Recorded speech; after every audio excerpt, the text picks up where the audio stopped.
क्रोध से मनुष्य का विवेक भ्रमित हो जाता है, जिससे फल स्वरूप उसकी बुद्धि नष्ट हो जाती है, और बुद्धि का नाश हो जाने पर मनुष्य खुद का नाश कर बैठता है।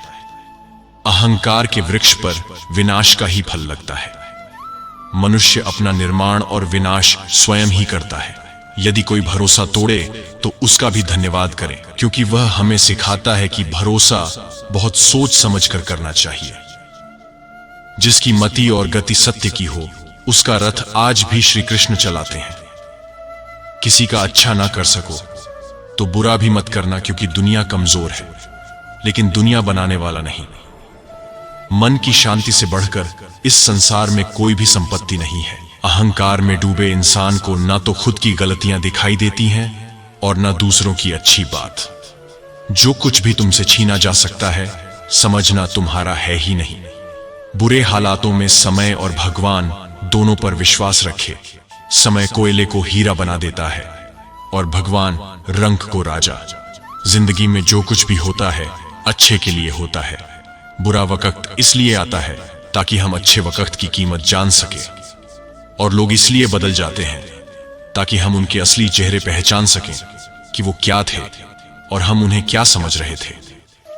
अध्यात्म का अर्थ दुनिया से दूरी नहीं होता। अध्यात्म का अर्थ मूर्खता से दूरी होता है। आप बस अपने मार्ग पर चलें। आपके सभी प्रश्नों के उत्तर स्वयं में ढूंढ दूंगा। भगवत गीता में लिखा है, मन अंधा होता है, इसके पास अपना कोई ज्ञान नहीं होता है। मन कुछ नहीं जानता और ना ही सही मार्गदर्शन करता है। इसलिए आप अंधे मन की बातें मानकर जरूरी कामों को टालना बंद कीजिए। आप हमेशा अपनी बुद्धि से काम लीजिए, मन से नहीं, क्योंकि अंधा मन आपको हमेशा जरूरी कामों को करने से रोक देता है। जब आप बुद्धि के जरिए जरूरी कामों को करना शुरू कर देंगे तो धीरे धीरे आपका मन आपका मित्र बनता चला जाएगा। लेकिन अभी आपका मन आपका दुश्मन बना हुआ है, जो आपको दिन पे दिन बर्बाद कर रहा है। कभी सोचिए कि स्वयं को बदलना कितना कठिन है, फिर दूसरे को बदलना कैसे सरल हो सकता है। एक दिन शिकायत आपको वक्त से नहीं बल्कि खुद से होगी कि एक खूबसूरत जिंदगी सामने थी और आप दुनियादारी में उलझे रहे। कौन क्या कर रहा है, कैसे कर रहा है, क्यों कर रहा है, इन सब से आप जितना दूर रहेंगे उतना ही खुश रहेंगे। मोक्ष की प्राप्ति के लिए स्वयं आत्मज्ञान का अनुभव जरूरी है। शेरों के साथ संगत बनाओ। अगर कुत्तों के साथ बैठोगे तो सिर्फ लोगों के पीछे भौंकना ही सीखोगे। कर्म का फल व्यक्ति को उसी तरह ढूंढ लेता है जैसे कोई बछड़ा सैकड़ों गायों के बीच अपनी मां को ढूंढ लेता है। अपने जीवन की तुलना किसी के साथ नहीं करनी चाहिए। सूर्य और चंद्रमा के बीच कोई तुलना नहीं। जब जिसका वक्त आता है तब वो चमकता है। जब भविष्य धुंधला पड़ने लग जाता है तब आपको अपने वर्तमान में ध्यान केंद्रित करने की आवश्यकता है। क्रोध में जो छोड़ जाए वो लौटकर वापस आ सकता है, परंतु जो मुस्कुराकर छोड़ जाए वो कभी लौटकर वापस नहीं आता। आप वापस नहीं जा सकते हैं और शुरुआत को नहीं बदल सकते हैं, लेकिन आप जहां हैं वहीं से शुरू कर सकते हैं और अंत को बदल सकते हैं। जब भी विनाश होने का प्रारंभ होता है, शुरुआत वाणी के संयम खोने से होती है। आत्मा पुराने शरीर को वैसे ही छोड़ देती है जैसे मनुष्य पुराने कपड़ों को उतारकर नए कपड़े धारण कर लेता है। समय कभी एक जैसा नहीं होता। उन्हें भी रोना पड़ता है जो बेवजह दूसरों को रुलाते हैं। समय जब पलटता है तो सब कुछ पलट देता है। इसलिए अच्छे समय में घमंड ना करें और बुरे वक्त में सब्र रखना ना छोड़े। समय कभी एक जैसा नहीं होता। उन्हें भी रोना पड़ता है जो बेवजह दूसरों को रुलाते हैं। कोई नहीं देगा तेरा साथ। यहां तुझे लड़ना भी खुद है और संभलना भी खुद है। तिरस्कार और अपमान बार बार यदि अपनों से ही मिले तो शब्दों का विवाद उचित नहीं, वहां से निकल जाना ही उचित है। जीवन से बड़ा कोई विद्यालय नहीं, कठिनाइयों से बढ़कर कोई परीक्षा नहीं और समय से बड़ा कोई शिक्षक नहीं। कर्म भूमि की दुनिया में श्रम सभी को करना है। भगवान सिर्फ लकीरें देता है, रंग हमें ही भरना है। जब इंसान अंदर से टूट जाता है तो बाहर से मिलने वाली हर खुशी उसे सिर्फ हंसा सकती है, परंतु अंदर से खुश नहीं रख सकती। अच्छाई की शुरुआत खुद से ही करनी पड़ती है, क्योंकि तिलक भी दूसरों को लगाने से पहले अपनी अंगुली पर लगाना पड़ता है। बीते कल और आने वाले कल की चिंता नहीं करनी चाहिए, क्योंकि जो होना है वही होगा। जो होता है अच्छा ही होता है, इसीलिए वर्तमान का आनंद लो। किसी ने मुझसे पूछा कि महाभारत का कौन सा पात्र बनना चाहोगे। मैंने कहा श्री कृष्ण के रथ का एक घोड़ा जिसकी लगाम सीधे सांवरे के हाथ हो। मैं धरती की मधुर सुगंध हूं, मैं अग्नि की ऊष्मा हूं, सभी जीवित प्राणियों का जीवन और सन्यासियों का आत्म संयम हूं। उदय किसी का भी अचानक नहीं होता, सूर्य भी धीरे धीरे निकलता है और ऊपर उठता है। धैर्य और तपस्या जिसमें है वही संसार को प्रकाशित कर सकता है। तालाब सदा कुएं से सैकड़ों गुना बड़ा होता है, फिर भी लोग कुएं का ही पानी पीते हैं क्योंकि कुएं में गहराई और शुद्धता होती है। मनुष्य का बड़ा होना अच्छी बात है, लेकिन उसके व्यक्तित्व में गहराई और विचारों में शुद्धता भी होनी चाहिए, तभी वह महान बनता है। जब वाणी मौन होती है तब मन बोलता है, जब मन मौन होता है तब बुद्धि बोलती है, जब बुद्धि मौन होती तब आत्मा बोलती है, और जब आत्मा बोलती है तब परमात्मा से साक्षात्कार होता है। जो तूने आज किया वही कल तेरे साथ भी होगा, यही नियति है और यही है प्रकृति का नियम। बातों की मिठास अंदर का भेद नहीं खोलती। मोर को देखकर कौन कह सकता है कि यह सांप भी खाता है? भूत और भविष्य में नहीं, जीवन तो इस पल में है, अर्थात वर्तमान का अनुभव ही जीवन है। यदि गलत को गलत कहने की क्षमता नहीं है तो आपकी प्रतिभा व्यर्थ है। हे पार्थ, कोशिश सफल हो या ना हो, लेकिन हर सफलता का कारण कोशिश ही होती है।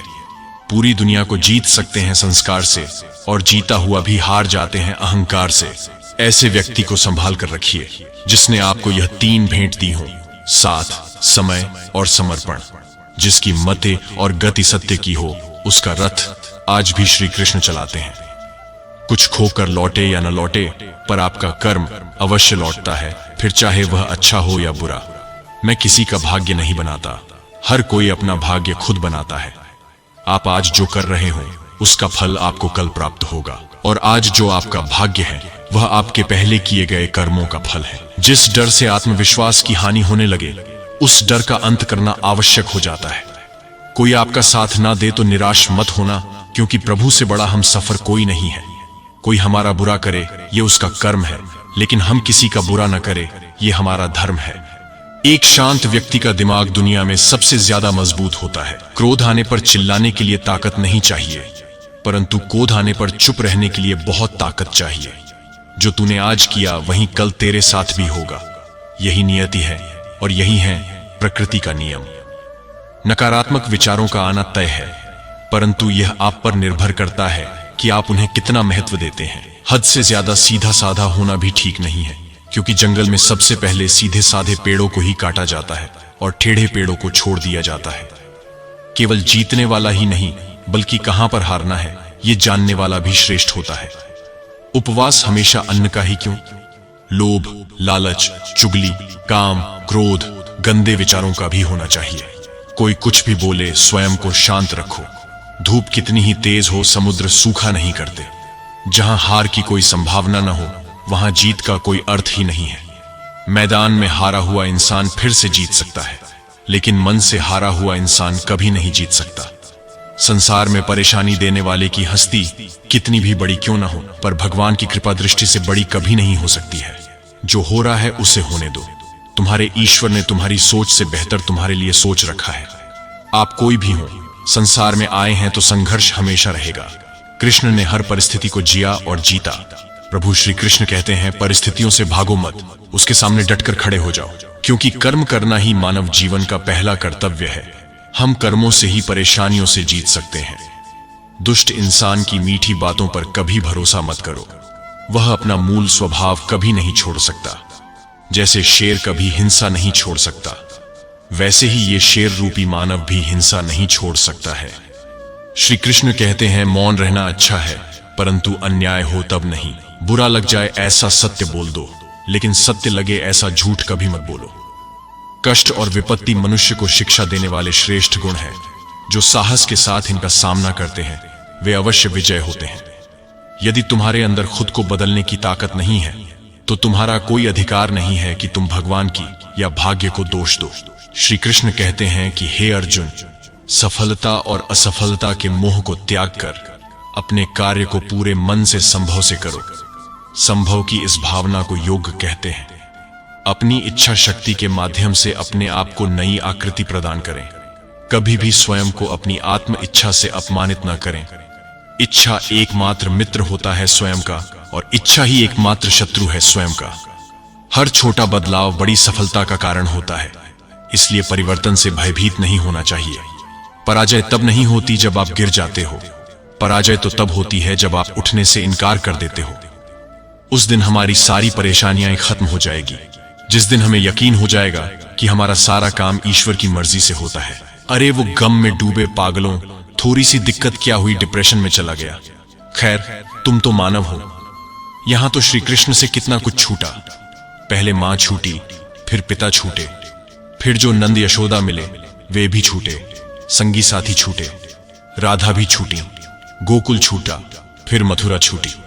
श्री कृष्ण से जीवन भर कुछ न कुछ छूटता ही रहा। जो उनसे नहीं छूटा वो है देवत्व, मुस्कान और सकारात्मकता। श्री कृष्ण दुख नहीं, उत्सव के प्रतीक हैं। सब कुछ छूटने पर भी कैसे खुश रहा जा सकता है, यह श्री कृष्ण से अच्छा कोई नहीं सिखा सकता। इसलिए हमेशा खुश रहें, सदा मुस्कुराते रहें। श्री कृष्ण के प्रिय भक्तजनों, अगर आप इस चैनल पर पहली बार आए हैं तो कृपया चैनल को सब्सक्राइब जरूर करें।